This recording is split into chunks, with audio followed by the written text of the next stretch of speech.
what bill? Yes. This is to show us that people are pulling it up, the government are pulling it down. What do we do? All right. Another lady. Okay, another lady. I'm sure my FBF will give you a few minutes to respond to that later, 1 or 2 minutes. Good morning, everyone. Yeah. I want to commend the grit of Deacon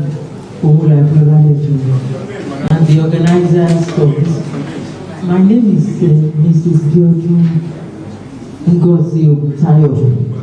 I'm part of the Relevant Group, and I want to commend the organizer of this particular program, symposium, the grit, the determination, and the zeal, the money committed to be able to organize this kind of program in spite of the prevalent issues that have been occurring and reoccurring in this nation. So I want to, we all know that from the time that I was small, I've noticed that things change. I just noticed that why is this country like this? And up till now, I'm still begging for the answers to those questions because things have not really changed per se. And I want to ask, I would be wished in this country because when coming from Ibadan to Abuja to Kaduna, the roads are terrible. Why are people not talking? Why are they silent? That's why I'm asking, are we bewitched that we can't be talking about them? We can't be putting it on the internet for the world to see? We have to start talking. We have to start, there's a book that says, who move my cheese? We have to start moving. We have to start doing something so that our leaders, our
call you.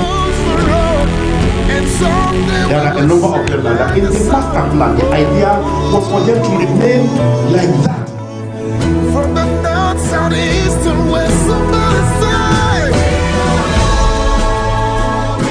if you believe to the same, with the foot alone, but all we have, yeah, yeah, yeah, yeah, yeah, yeah, yeah, yeah, yeah. Oh, say we are, yeah.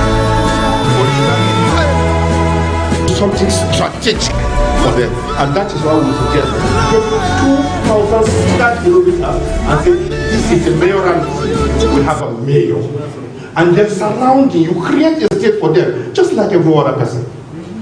That is the barest minimum that is acceptable to the middle belt.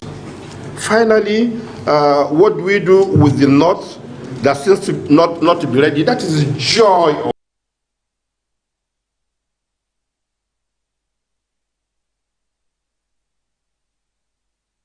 of democracy.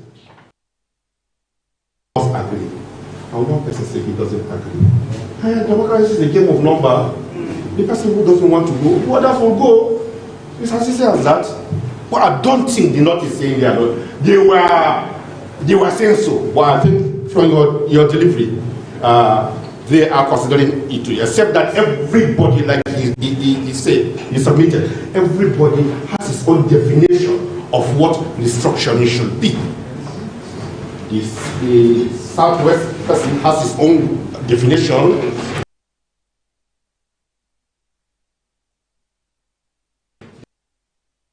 Like we, the people who have our own definition. I mean, what we want might not be what you want. Fine. Thank you very much. Thank you.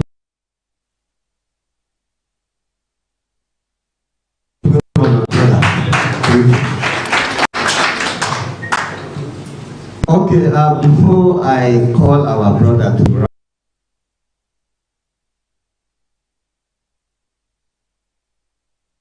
up the session, I want to invite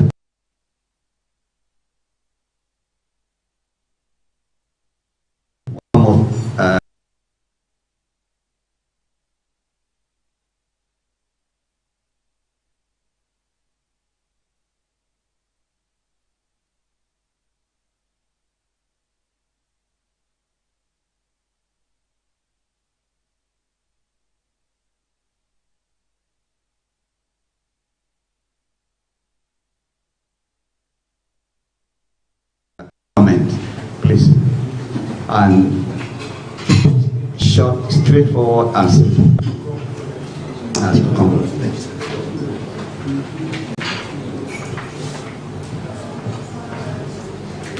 Thank you. Thank you very much, Mr. Chairman. My name is Usman Sadiq Abubakar, and I work with Kaduna State University. Presenter. First, I would like to appreciate the organizers for enlightening us about. Before I ask my question,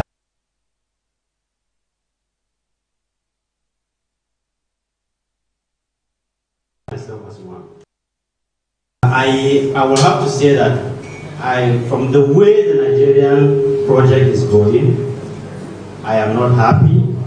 I am disillusioned. I am disenchanted.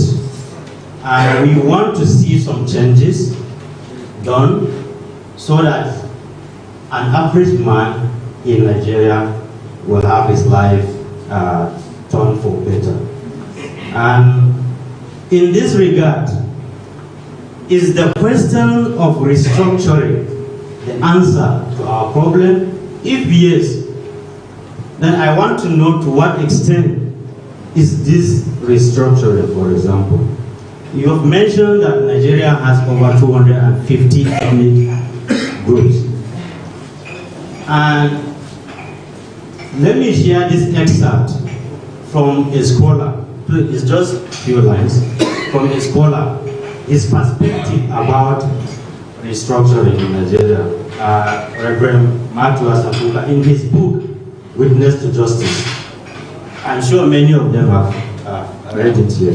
Now he said, to be sure, this systematic dismembering of the country rather than appease the sentiments of the citizens and their so-called cries against injustice has further exacerbated the call for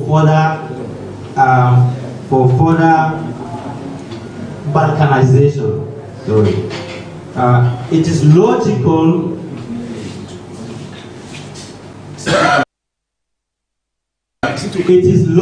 to conclude that rather than serve as a unifying factor, this process of creating various units of governance has had the opposite effect and has further alienated citizens and created further disenchantment. The reasons are simple. Every time we create a new boundary, either yesterday's majority become a minority or vice versa, leading to a new fears of oppression or domination. So this is his view. I know that this book is published, I think, around 2010. His view might change. I know. This is Nigeria. The view you have, somebody has held over the years, must probably change in the last few years. Yeah. I don't know. But this was his view in the last 10 years. Okay. So thank you very much. All right. Due to time factor, that is how much we can take. Rather, ask our resource person to respond, and that will bring this session to an end. Thank you for the question. Let me quickly respond to the question of the lady who initially asked that if the other regions are ready for restructuring and the North is not ready, what do we do? Did I get it right? This is a $1 million question. However, it is not out of place to say that restructuring must take place. But then, before it takes place, certain things need to be done. Now, at the moment, what the North is afraid of is the gap which we feel has been there. So those things need to be put in place. For example, the Northern need to be enlightened to be able to see the merits of restructuring.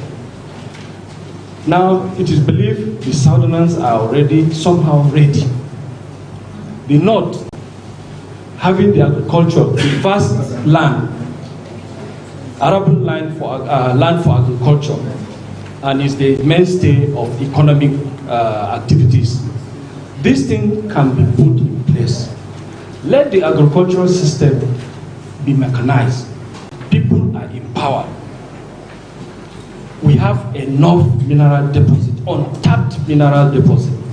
If the North will be able to understand that the deposit of minerals can sustain the North, I think that will encourage them. So these infrastructures, institutions needs to be strengthened. Having done that, I believe if these things are put in place, everybody is being carried along, we'll all get there. So what the North needs at the moment is the confidence that even after restructuring, it can be able to stand on its own. Thank you. To the gentleman who asked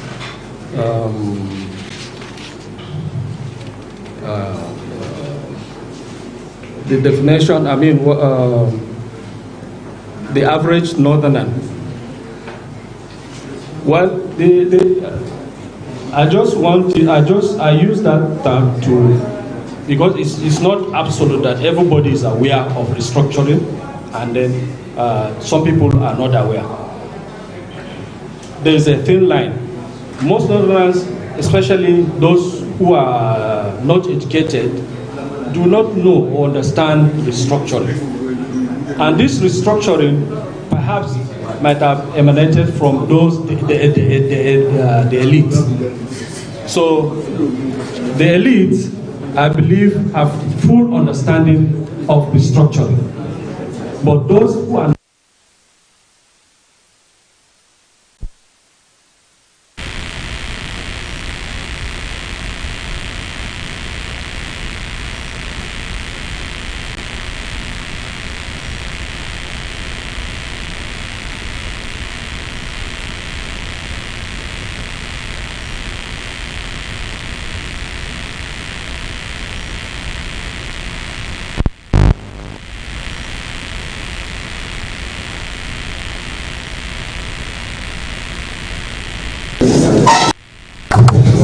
we have two more presentations, and time is really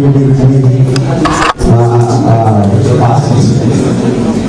Can you hold your comment during the next session? We can take it, whatever.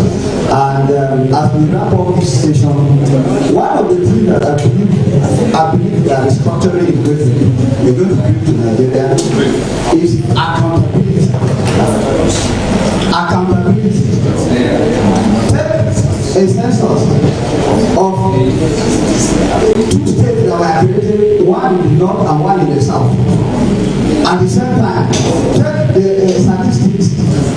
Look at the level of development in those two states. You don't need me to give you an answer. So, if it happened that it has been restructured, and the envelope is no longer coming, you have to generate and even send to the center. Then what you have? You use it judiciously. That's one of the things that restructuring is going to do to this country, and that is why I have thrown my life into it. It's not like I have thrown my life in a fight and I fought in several places. I've thrown my life into this restructuring journey because I want to see accountability come to Nigeria. Thank you very much, ladies and gentlemen, for your attention, and I hand over to the master of the ceremony. Okay, thank you very much. Well, earlier on, I mentioned that everyone was of the forums here, and then of all the representative presidents of that organization, and the Rima Shetima is in Lagos presently, and for somebody is representing here, and that's Mr. Paul Dan Juma. Please stand up for recognition. At the appropriate time, we'll hear him speak. Yeah, right now, please, as I said before, the time has passed me, and many of us also have a lot of things to say. So we want to crave the indulgence of speakers from now on to restrict themselves to major speakers to 10 to 15 minutes at most, and then when we come to the floor, maybe 2-3 minutes. Our online participants, please be rest assured that you will have the opportunity. What we are thinking is that we have all the three papers. Please continue to take note of where you want to come in. Once the three papers have been delivered, we'll give you the opportunity to speak, and then of course we'll come back to the floor. So now I have the pleasure to call on Lady Jennifer Makodia to come and talk to us on the issue of economic implication of restructuring. You are welcome.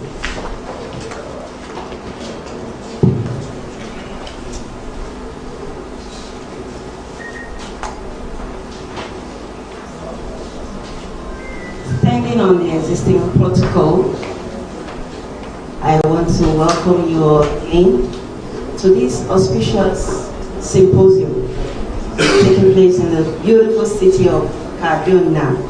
This is actually my first time of staying over. I have one time passed through this city to Kano, where I went to deliver a paper in Bayero University. And from that day, I said I will create time to pay a proper visit to explore the beauty of this state. So I want to say thank you to the organizer, the team.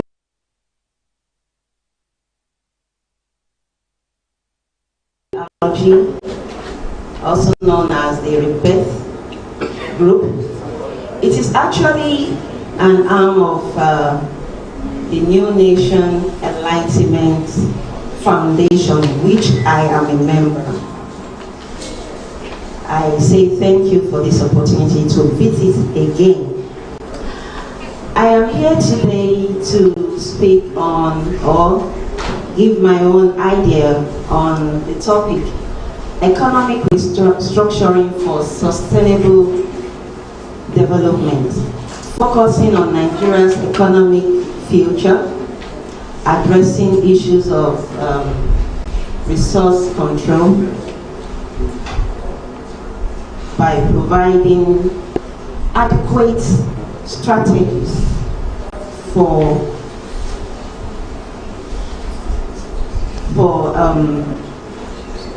removing, not depending on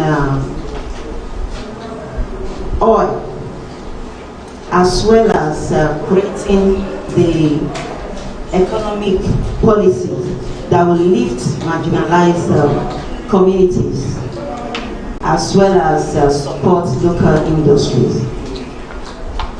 Sorry, I didn't listen to the first speaker, but I'm sure he did a lot of justice to this topic as a whole, as in restructuring, economic restructuring. Because of time, I'll be focusing on the issue of resource control. I believe that there's nothing new I'm going to say here that have not been said before. But for prosperity's sake, we will not stop talking until something good happens. So without wasting much time, let's dive into the issue of restructuring, resource control. Resource control is not an issue of today. In fact, from history, resource control has been an issue since 1959. If you remember the Ramsman Commission, it is there. So, I would like to say that the agitation for resource control is more today because from a region, it's like we are depending more on a particular region. Meanwhile, the country is blessed with abundant, rich natural resources. Like my brother here said, first speaker said that if the North could be enlightened about the resources that are embedded in their land, it will go a long way to make a great difference. Instead of concentrating on the oil-producing areas that are being marginalized. We have issues of infrastructures. There are no good roads. There are no bridges to access these places. In fact, the network communication there is very, very poor. I have a friend that is a lecturer in one of the, Nigerian Maritime University in Okeri, Koko, something like that. And many times it is difficult to even hear him talk on the phone because of bad network. I will not bore you with the issue of transportation, especially now that there is a very high cost on fuel. There are no potable drinking water because of oil spill. In fact, their economic and social life is incapacitated. So what do you expect from them? they will continue to fight and fight until they get positive results. But I want to also say this. In as much as we are fighting, we should not forget that we are one Nigeria. Yes, I agree with us that we have diverse ethnic composition. We are made of different ethnic composition, but we are still one country. And until we put that in the front of our mind while fighting this cause, I'm sure, I don't know, I will not want to speak negatively, but I just want to advise that we put that first, instead of saying, now my own, it's my land, the oil is from my place, the gold is from my place. So, having said that, like I said before, the issue of resource control is a very, very sensitive and complex issue.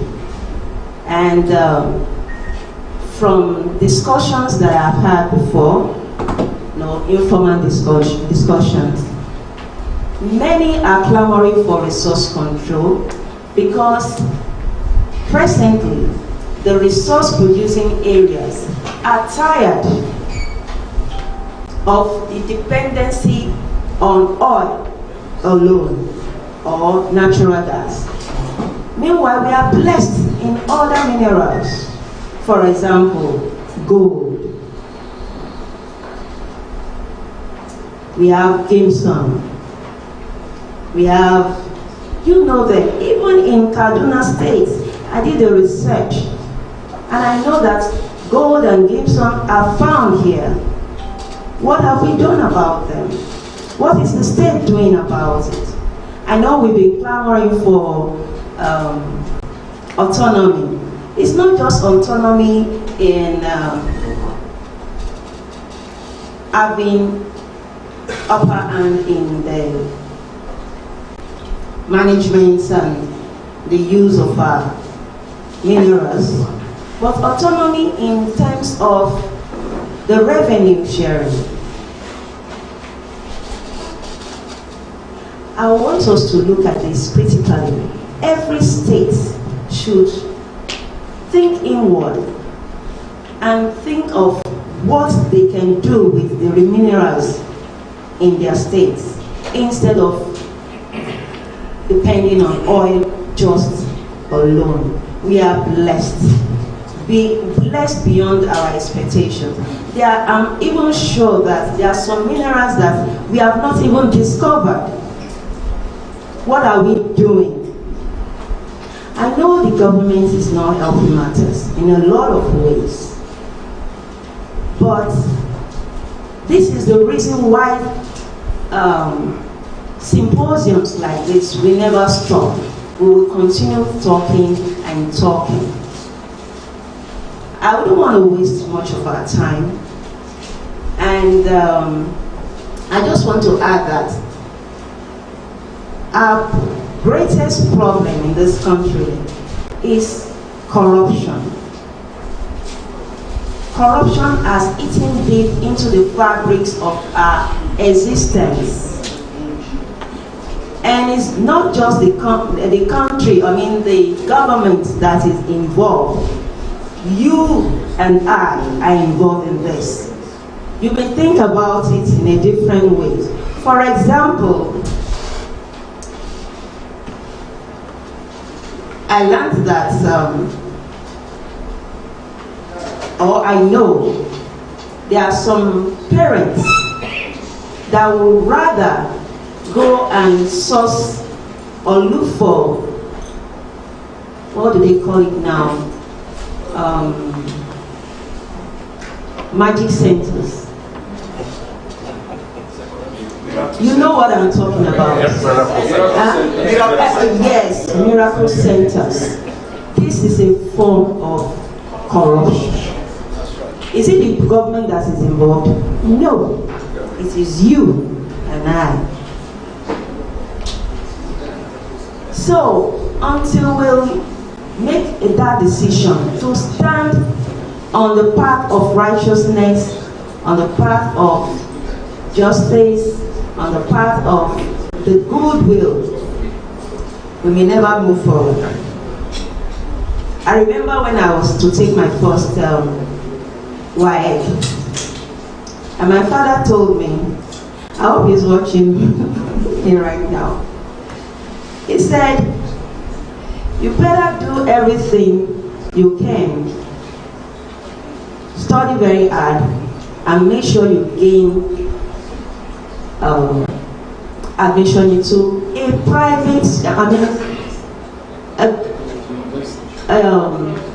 a federal university. That's what he told me. It is not as though he does not have the money to send me to State University, because as at that time, there were no... State universities were more expensive. Yes, state universities were more expensive, and there were no private university as such. So, besides, I'm the firstborn, and I have about 8 other brothers and sisters behind me. So, like they say, a parent or a father can take care of 10 children, but 10 children cannot take care of a father.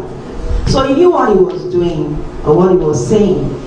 But today, some parents are indulging in enrolling their children in miracle centers. What do you expect of such children when they leave? You see, corruption is growing day by day. Like I said, there's nothing I'm going to say today that is different. But I also want to say something, that Nigeria has one of the best policies from every aspect of our lives across various sectors. But the problem is implementation and sustaining it. Implementation and sustaining it. If these are adequately addressed, I believe that Nigeria will not just reshape its future, but also play a major role in shaping the future of Africa and the global economy. And so with that, like I said, I wouldn't want to waste most of our time. Time is well spent. So I want to say my conclusion by saying, an acceptable resource control formula for Nigeria requires a mix of increased regional autonomy, balanced revenue allocation, environmental accountability, and fiscal federalism. This approach will help address historical grievances, which we have said before, promote sustainable development, and encourage economic diversification from oil and gas resources.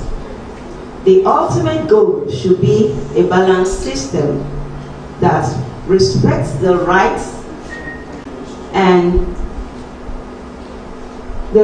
of resource-producing regions, while ensuring that all Nigerians benefit from the country's natural wealth. Besides, a comprehensive approach that emphasizes these pathways, supported by policy reforms and private partnership, can create a solid foundation for Nigeria's sustained economic growth.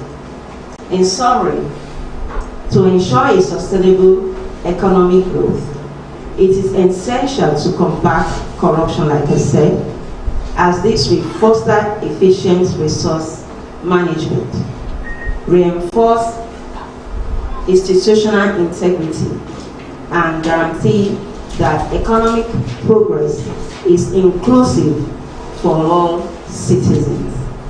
So with this, I say thank you for having me here, and I hope I'll be able to answer some of the questions.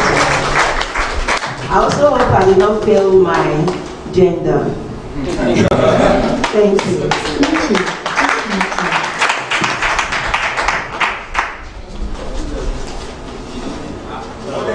Only has stepped up. Oh, okay. I was wanting to just want. Okay. I know what to shoot. I know what to shoot.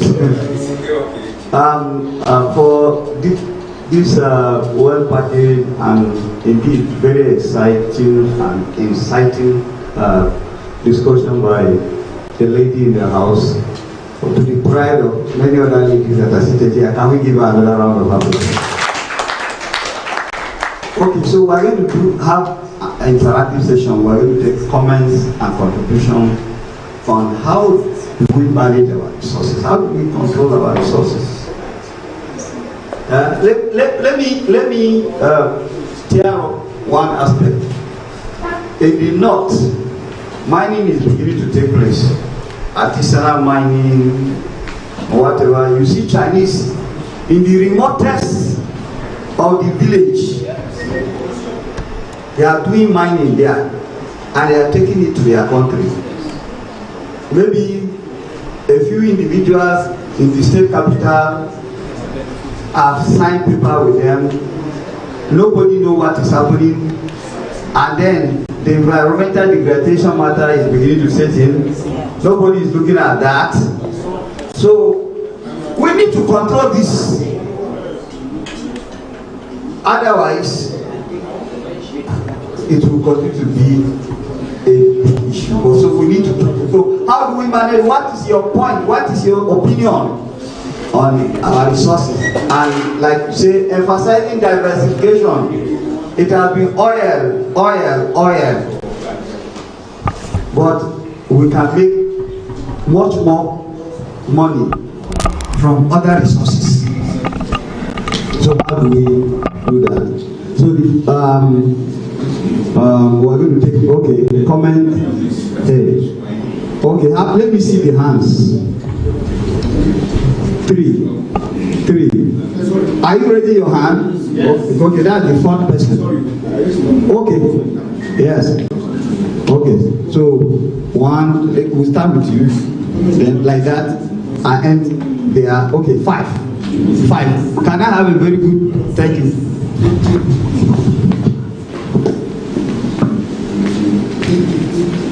Good afternoon. I just want to say something about the chairman.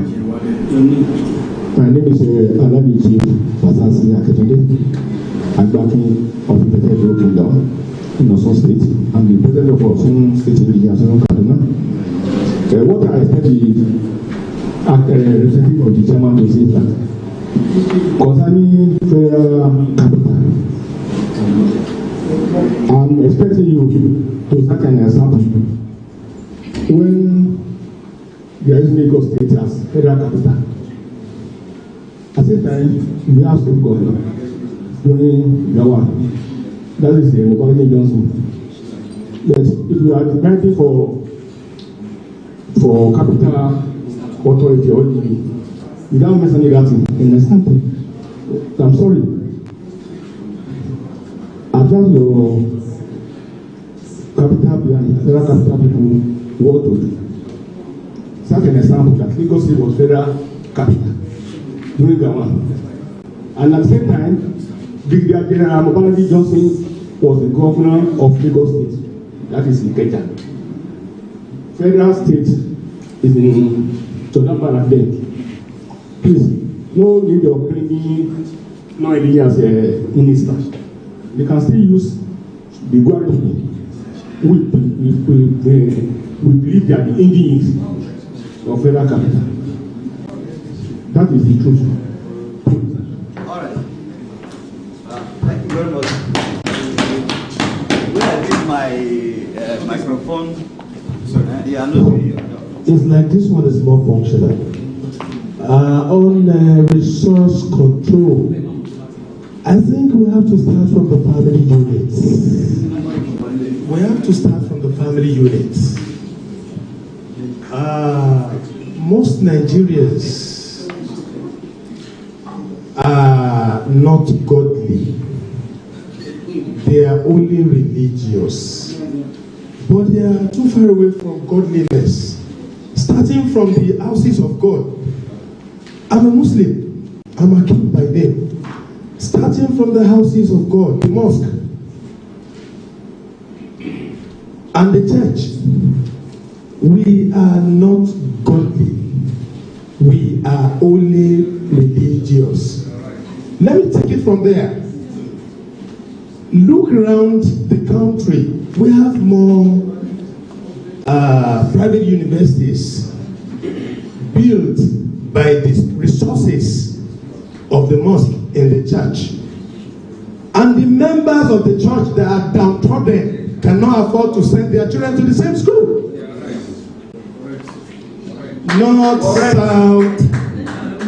North, south, middle belt is of a minus than a plus.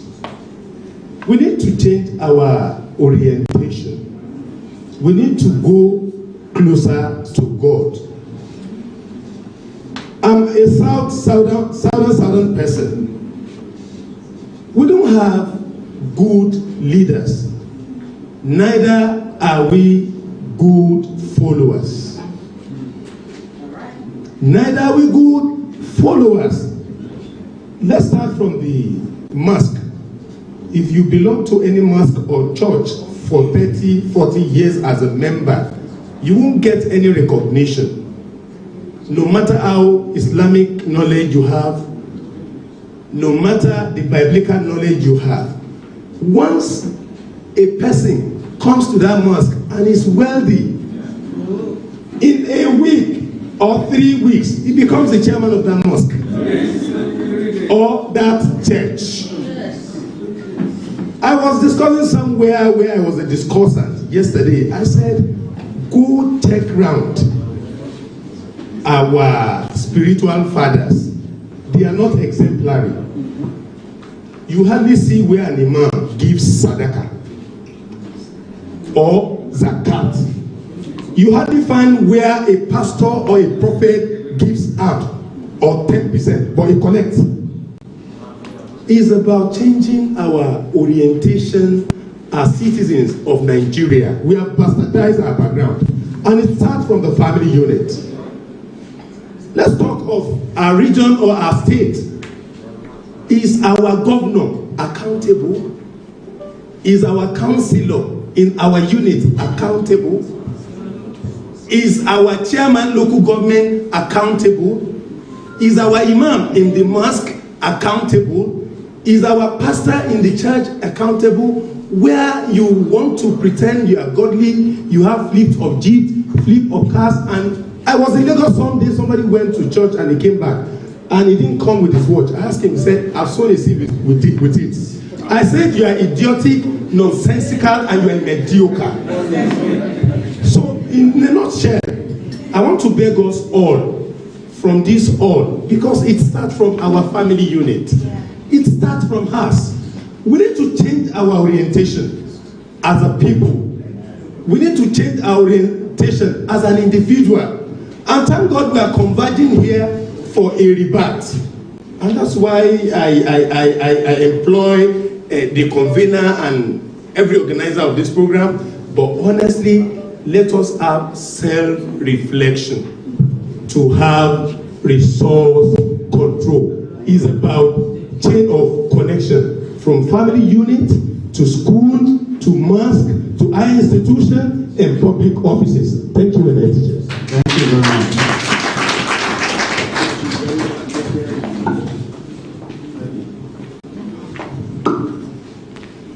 Good afternoon once again. I remain Sherry for you to see. On the issue of restructuring, I believe the first thing to look at is the leadership. How do we produce our leaders? We normally talk about the cities that things are very okay. You know the issue of Awolowo, Nnamdi Azikiwe. They are leaders that have interest of their people at hand. But now, the leaders we are bringing up are people that are selfish and have personal aggrandizement. So that's one. Two, the issue of our education. Every day, every government comes with different model of education. In fact, it has got to a stage where the books are being produced every year. Different publications. We just go and meet the minister, say to the minister, and the minister will change the book for that session. To the extent that even now, the history has been removed. I don't know, maybe they've returned it back. Our education must transform. We have to go back when we started, how the education are being managed. That's also our traditional leaders. For you to become a traditional leader, then you must have a good upbringing, the family setup, your character and everything. But now with my money, I can become the Oba of Lagos tomorrow. And that's why we are having the problem. So if we can work on all this one, finally our religion, the religious leaders are the most corrupted set of people. And they are the ones that have been misleading us. We bring our own ideology because of our own selfish interest. We create this woman this, woman that, this church, this, that, this. So, and people are the followers. And because they have belief in us as a leader, we tell them what to do and they continue doing it. If we can be able to change this narrative, I believe Nigeria will be a better place. Thank you very much.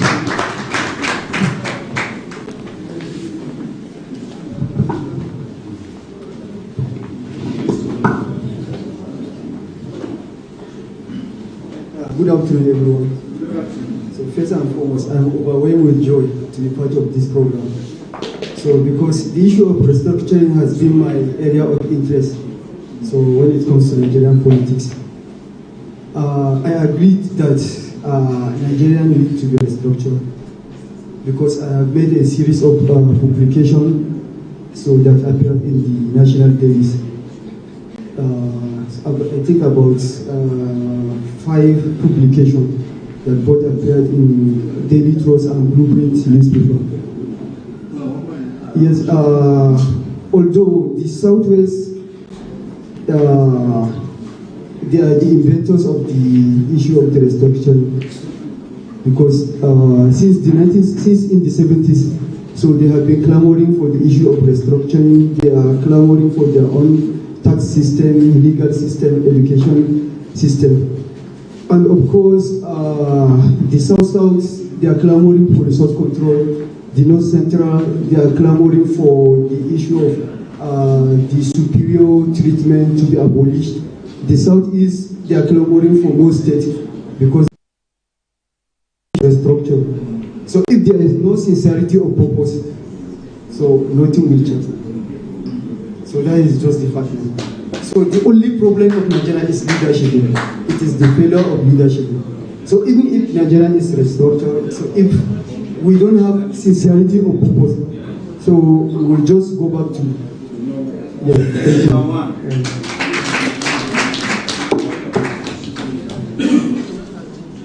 Okay. I think that's the last comment. Okay. Okay. One after last. Good afternoon. My name is Sabi Douglas Garba. I'm a lecturer with the Kaduna State College of Education from the Socio-Cultural Youth Association of Nigeria, Square. For me, my opinion is this. We will need to first of all look inward. We kept complaining about leaders, about a particular tribe, about a particular religion, about a particular region. In one way or the other, there is a need for a self-reflection. Individually, as a family, as a village, as a local government, as a state, as a region, and then as a country in general. This These leaders are not born from America and are being imported to us. We sit within us from our locality and we elect them to represent us. That is to tell you that they are a reflection of the ordinary man who is in the street, who is complaining. You will not understand this until if you live in Lagos or Abuja and you are blessed with ₦1 million during the rainy season and you send it back home that somebody should help you farm. When it is time for him to collect your money, good pictures will be sent to you of that farm, everything green, and then when it is time for you to come and harvest, that's when you will get to know who is the ordinary man in the village. Secondly, these leaders, in Kaduna State we have Obasani as a governor, but Obasani did not come from Lagos. Tafawa Balewa did not come from Imo. So whatever contribution he has made to his region or this state is a reflection of what we have given to him from birth unto what he has become, what he is today. Thirdly, resource control. It is not enough to just want to control your resources. The question is, who exactly are you entrusting these resources in his hands that you call your own brother? Because this is where we are actually going to. An Igbo man would want an Igbo brother to control his resources. He believes by so doing, he will have roads, he will have potable water, he will have this and that. But he's forgetting one particular thing. The federal government in its own magnanimity created some commissions. For example, we have the Niger Delta Development Commission, right? We have Northeast and so on and so forth. But have we asked ourselves, since the creation of these commissions, what exactly have they done? You get to hear of billions that are allocated to these particular commissions that is supposed to manage a number of states, and then at the tail end, the whole story will end with so-so person has taken so-so number of amounts, so-so person has taken so-so billions, we need to send so-so person to prison, and so on and so forth. This has been our issue. So, if I have a house, and that house needs to be demolished because there's a gold deposit underneath, what will be my worry is, if the gold is removed, what will happen to me and my community?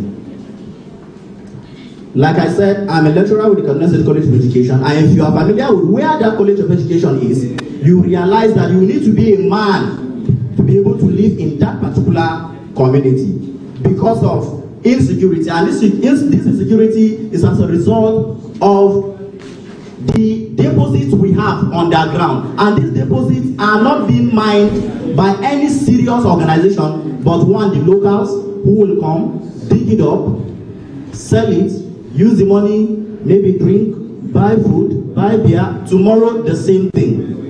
Every year you hear stories of how the building, the sand will collapse on their head and cover maybe 2, 3, 4 or 5. Even with that, you will not see anything tangible that these locals are able to do with these resources that they have been getting on daily basis. Then the Chinese, they come with heavy security men, sometimes soldiers, police, and so on. They take these resources and then go away. And that particular village continue to remain the way it is. So even as we are clamoring for restructuring, which I support, we should also be worried about ourselves and then what exactly is happening to our resources today. Because what is happening to our resources today is exactly what will happen to these same resources when we are restructured. Thank you. Thank you very much. I think I have one last one. Yes. Okay. Somebody there. Somebody give one more person there. Last person. Yeah. No, that's not. No. We are all here together, so after some time I'm going to lock this off. Since we want to talk, let's talk. My name is Omega Anasari, student representative president of Kaduna State University. My take regarding this issue of restructuring, I think most of those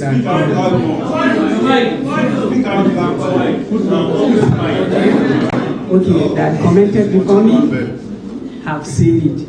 Resource control is the caption matter. Yes, and individual, we need to restructure ourselves. We need to change our ideology. Because if we look at this country, we are blessed in terms of everything you can think of, in terms of human resources and mineral resources and natural resources. We have the best engineers in the world, we have the best practitioners in the world, but yet we are still struggling to find our feet. So I believe we need to restructure the way we think of how we approach the leadership of this country, because our leaders, it is obvious that some of them, or let me say most of them, are not in the interest of this country.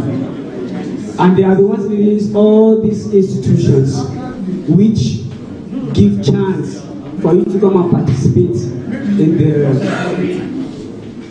issue of leadership of this country. So I believe we need to restructure ourselves. This is a step forward. Thank you all. Thank you very much. Due to the time factor, just hold on. This is how much we can take for now. We need to bring our third speaker up now so that he will. No, sorry, before then. Okay, just go ahead. Yes. Thank you very much.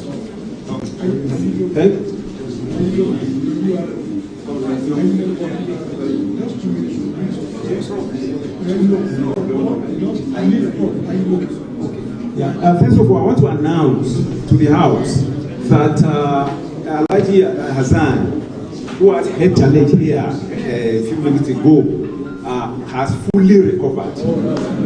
Fully recovered is in his house now. So that is it. Well, our online audience, as you know, or participants rather, have been very, they've been patient. So now we want to allow Dr. Ayilogi to give us a solidarity message, after which the professor will speak, Professor Amanda. Should be, get ready. Yeah, please, let us have Professor Ayilogi. Dr. Ayilogi. Unless you want to dash him, Professor. No, if he's in the academy, he will get it.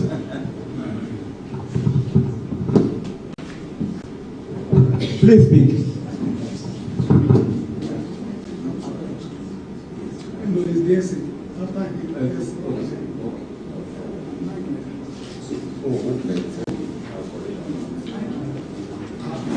It's not ready.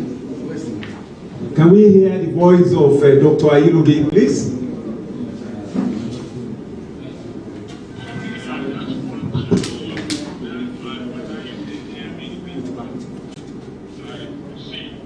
Let me thank the okay. Let me thank the organizers bringing us together. And I also want to thank those people who are there. I've been listening to inside London. My name is Banji Ayilogi, and I represent the Western Region Organization in the diaspora. We sent a solidarity message, and I think it will be part of the deliberation of the of the group today. However, I have a very short observation to pass around. Often, we seem to think that regionalism, or as some of you will say, restructuring, is a new thing in Nigeria. It is not. Our forefathers met through negotiations and everything and decided that a true federal system for Nigeria would be the best. Those of you who are students of history, who actually understand or actually know how these fine constructions from people of the north, south, west, and everywhere was jettisoned by the military. Today, some of us who are not privileged to know the history of this are approaching this as if we are inventing the wheels. We are not.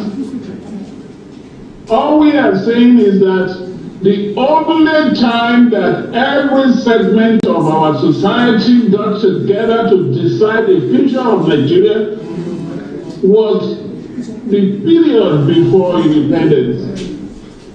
And they agreed that a true federal system was necessary to bring about a multi-ethnic nation. Our problem began in January 15, 1966. That was the beginning of the military misadventure.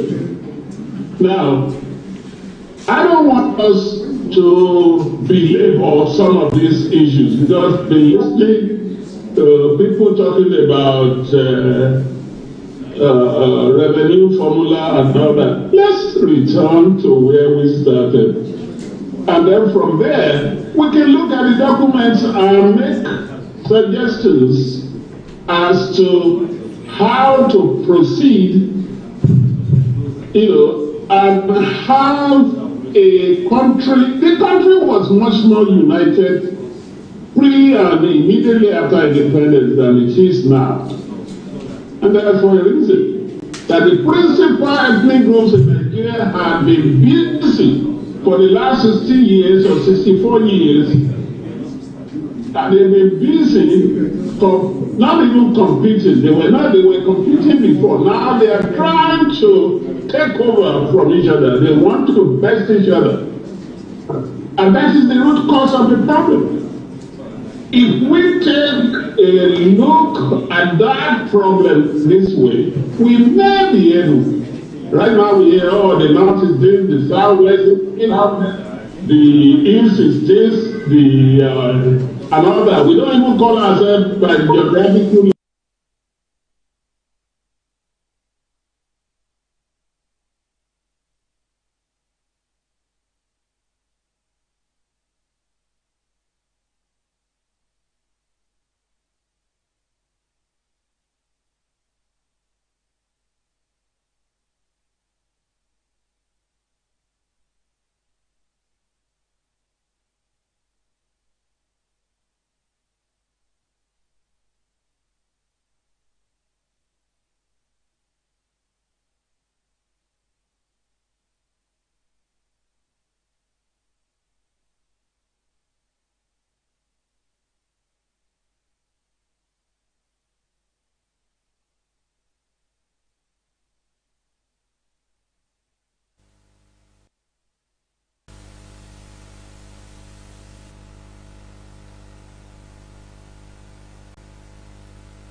Nigeria.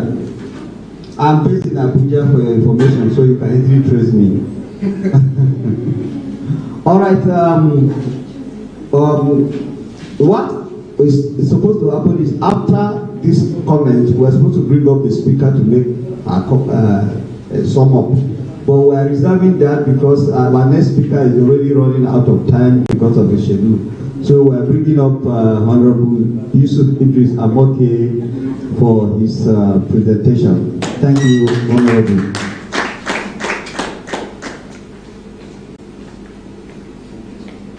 Thank you, sir. I'm still wondering what exactly is honorable about me. But that is one of the deceits we face in this country. We keep deceiving ourselves. You go to the police station and they will tell you that bail is free. You and I know that bail is not free. You have to pay something. But we look the other way around and we're happy about it. I think last week I was in a country called Azerbaijan.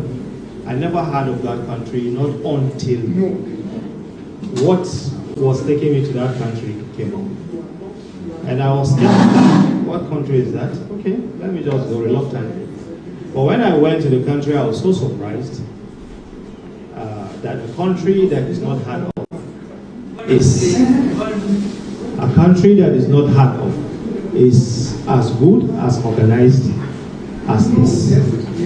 So each time I travel, I come back with pains. And each time I travel, maybe spending 2, 3, 4, 5 days, I want to come back home. But each time I come back home, right from the airport, it's a different ballgame. I'm supposed to talk, then you ask me questions, but I think I'll go the other way around. I'll do the questions, maybe then we'll do the talking. I have some questions here. What is our identity as Nigeria? And what is our identity as Nigerians? If you're outside Nigeria, how are you identified as Nigerian?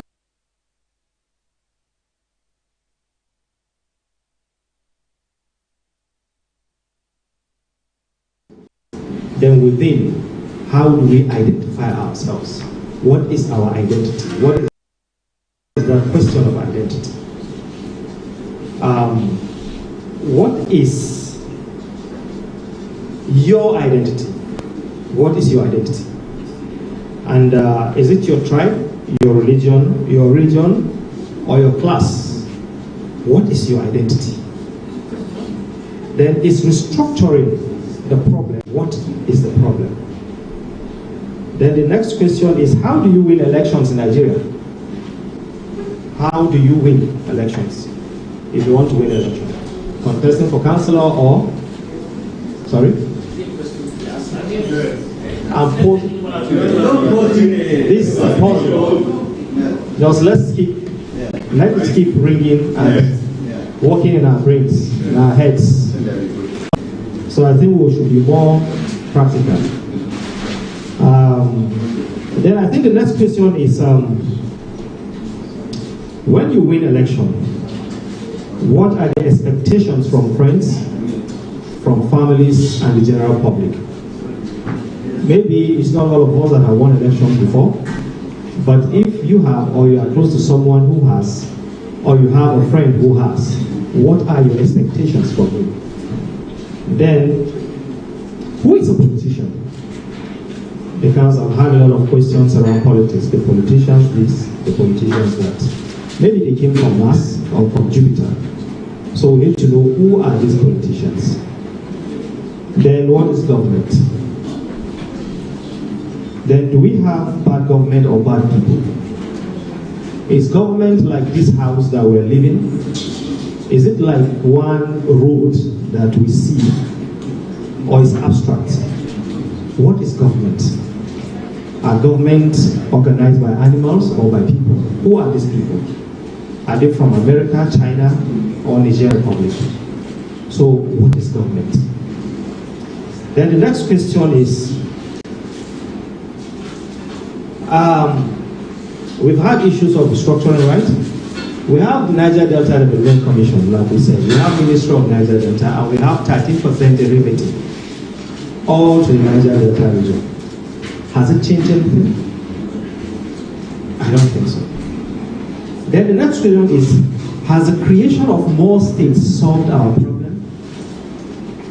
Initially, it was, before the amalgamation, it was Northern Protectorate also, and the Southern Protectorate. Then the amalgamation. Then the regions, right? 3, north, south, west, southeast. Then, to take care of the minorities, the Midwest came in. Did it solve the problem of the minorities? Then we have 12 states. Initially, it was regional system, right? And we had a parliamentary system kind of government. But even then, they were clamoring. People were saying, no, it was wrong, it was this, that. And here we are today. Has it solved the problem? Has democracy solved our problem? Has the military government solved our problem? Has rotational presidency between the North and South solved the problem? Did regional system of government solve the problem?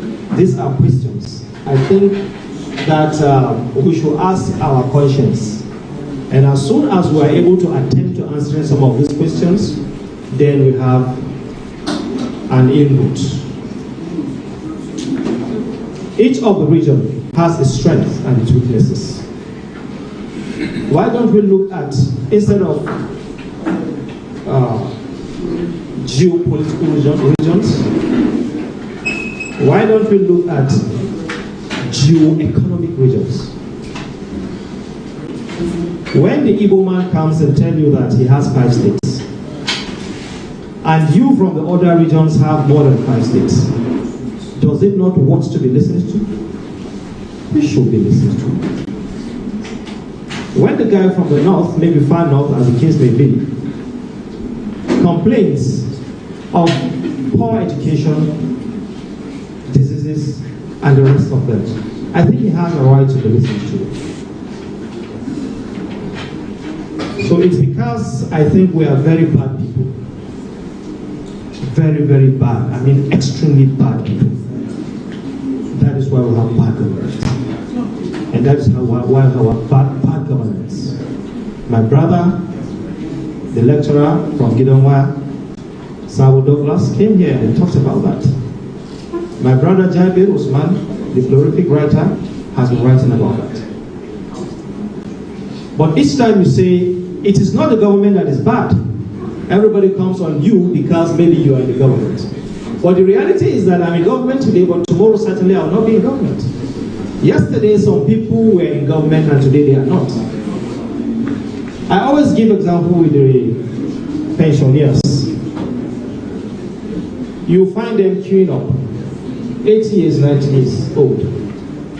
And everybody was saying, oh, look at how these guys are being treated. But they were the ones that treated some other people, and they designed a system that is now haunting them. So we are now in the system. I'm young. The elderly guys here, we're young, we're strong and vibrant like me. And today, this is who we are. So also I'll be there. So it's only when we start thinking of being good people that Nigeria will be good. I had a neighbor in this travel I went to Azerbaijan, same Azerbaijan. And they invited her for a dinner, the grandmother, the mother, and the kids. One of the kids called Hassan. We were asking, then how come is the country organized this way? Because we heard that the country, the organization of the country is just less than 10 years. And what kind of system? So he was trying to say some wrong things about the president. He's 18 years old. And the mother came on him.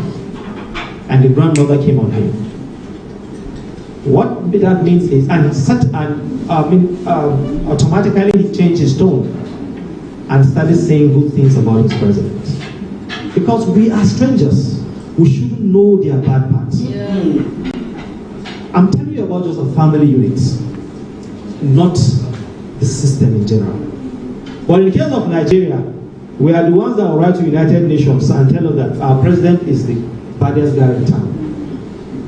So when you write to the international committee that your president is bad, how then does he get good things to you? It's certainly not possible. And when we talk about governments are not bad, we don't have bad governments in Nigeria. In fact, we have the perfect and the most beautiful government in Nigeria. It's just that it's the people that are bad. Because the people that run the government. The government is not a structure, it's not a living being. And these people that run this government are a reflection of the society. My brother talked about you sending money to farmers. The Yoruba community have the largest Nigerians in the diaspora. You know the monies your brothers and sisters send in for houses to be built to them. Do you build the houses? Do you establish the businesses for them? You don't. I was in Azerbaijan again, and I met somebody. Before I went, because me, I be hustler. Forget say against government appointment. I made contact, Nigerian community there. What do they want? Because I know once you're outside Nigeria, to get some food of Nigerian is a bit difficult. I make contact so that I can, when I go, I'll sell to them, since I have 23 kg times 2, that's 46 kg of luggage that I can carry. And when I'm going, my luggage is not even up to 10 kg. So I want to use that kg and sell something. And I got what he asked me to get. When I went there, I don't know the value. And with a sincere mind, I told him that, okay, this is it. Take it. Just look at it. What is the value, and pay me off. And at the end of the day, after calling here, how far now? Tomorrow I go. How far now? How far? What he gave me was just a peanut of what the value is. It was actually, in fact, I told him that, just carry on, no worry, no worry. I don't want. But later on, I collected it. So, this is just a demonstration of who we are. Then the other good part of it is this. As long as you ask me, I'll tell you that Nigerian is the smartest person on earth. And Nigerian is the most intelligent person. But this intelligence only works outside Nigeria. It doesn't work here. And one thing I keep telling myself is, why does it not work here? It's because we are trying to outsmart each other. We are so intelligent that each time we try to outsmart each other. If not, there is no reason why Nigeria's naira should be 1,000 to Azerbaijani currency. I've traveled to like about 11 countries, both in Africa and outside. And up to date, there is no country I've met that our currency is equal to, let alone better. We went to buy petrol. I'm taking us through this because it pains me. It's so sad, the situation we are. My children, I pity them. In fact, I reached a conclusion that, okay, let's just get what we eat and die, then our children continue from where we stopped. It's as bad as that. The students, you have a lot to do. And this system cannot be corrected from outside. I was an activist, but I cannot be activist because I cannot feed myself, let alone my family. In other places, if you are an activist, some funds are kept to support you because every system needs something to checkmate that system. And when you talk to government, or maybe I'm the essay of climate change, and you come to Kaduna and tell me that you've not seen trees planted, what is this essay doing? And I get to hear, I'll say, well, these people are saying, oh, okay, what do I do? I'll now start waking up.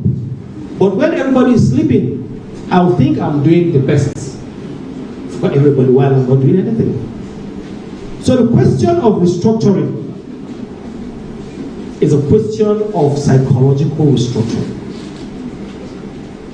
When you say this is Kaduna and this is Niger State, where is the boundary? It's just an imagination in our heads. there is no boundary. When you talk about middle belts, that our elder here talks about a line drawn from Kwara to Taraba, it's just an imaginary line that is drawn. But when he adds value to it, he's talking now about the Kwara kingdom and the other kingdom that I cannot remember. So at the end of the day, you see that the question of Nigeria is a very pitiable question. I was with one of the speakers, before the speakers, sorry. I traveled with a member of House of Assembly of one of the states.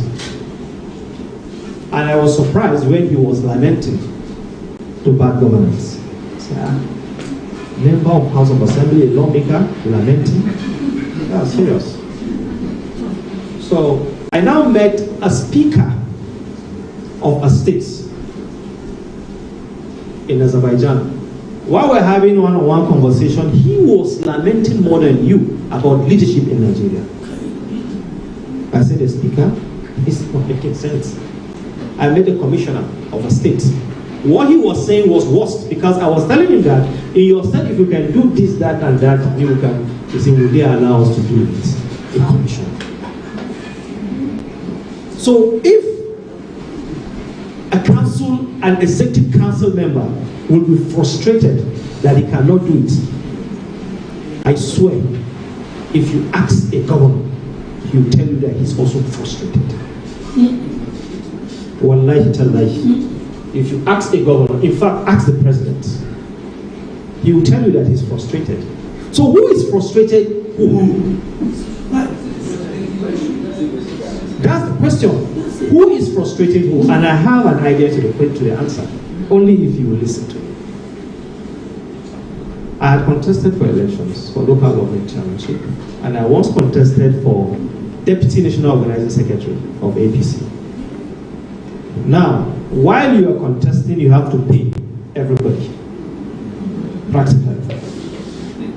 You have to pay. Am I lying? You have to pay. So, whether heavily or smallly, you have to pay. So now when you pay, and you got into the position, and you want to be a good person, forget that you want to bring back your investment. Let's assume you are a good person, and you want to fix the system. You have AIDS, and somebody wants to do a contract and is bringing 10%, and you say no, that is not what you want. Your aides will go around and collect that money.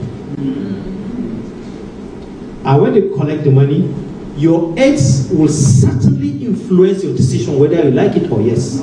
You cannot do anything about that. If you are a leader, even in your house, your children and your wife will always influence your decisions. When they take that money, they will influence your decision to do the bidding of that contractor. You cannot go to do sightseeing or to do monitoring and evaluation. You have to assign somebody to do it. And this guy will report to you that everything is fine. And at the end of the day, everybody will insult your government that you're doing an inferior job. And you are a good person. You don't take bribe, you are not corrupt. That is that. Because you don't take bribe, your salary maybe is 500,000 naira. And when you wake up every morning, you have 500 people to take care of every day. And if you give them 1,000 naira, that is 500,000 naira. The day you don't give them is a collect from their collective resources. This is the reality we found ourselves in Nigeria. Your family members will despise you if you don't make them rich when you get into office. We are congratulated when we go to office. It's not because you think we're going to do something good, but you think you are close to us and your life will be changed. So if we cannot change your life, we lose you as a friend, as a family member. Then if you can change your life, you don't care where the money comes from. And that means we are compromising the roads and the hospitals and the schools that's supposed to take care of you. But we don't care, but later you insult us. When I go to hospital, after my position, if I go to government hospital and I join the queue, you will insult me that look at that Daimiska. He could not face the system. Look at him with us now. Because I did not steal to go to private hospitals. But when I steal and go to private hospital, you will still say, look at him. He's a thief. He stole our money and that is why he's here. That is the dilemma of being in Nigerian leadership. We are celebrated when we steal, when we are stoned, when we try to keep the integrity and build the system. So I wouldn't want to take much of our time. It's painful. We must build system. The reason why I supported Buhari with my life was a thought that Buhari was going to build a system. Not thinking that Buhari was going to build high skyscrapers, no, a system. Once there's a system in place, anything that goes deviates, the system will correct it. Once there's a system, it's just like your car.